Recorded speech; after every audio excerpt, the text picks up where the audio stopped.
It's time to get busy with your bulbs.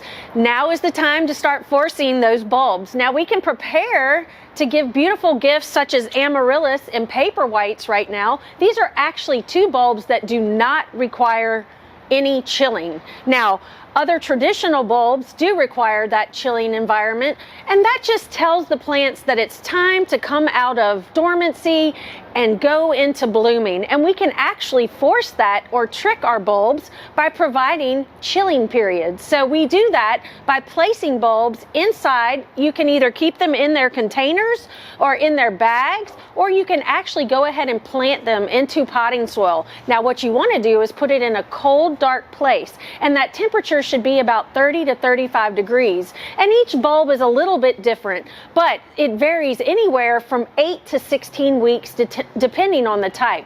Now some of the most popular ones are crocus and daffodils and tulips. Also we have lilies. So these and hyacinths that are so beautiful and very fragrant. Now this is the time to start forcing your bulbs. So again, we want to put those in our crispers in our refrigerator.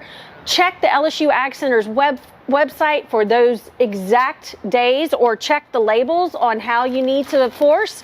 You can also buy, a pro tip is that you can also buy already forced bulbs. But if you want to give amaryllis or paper whites as a beautiful gift for the holiday season, right now is the time to get those planted.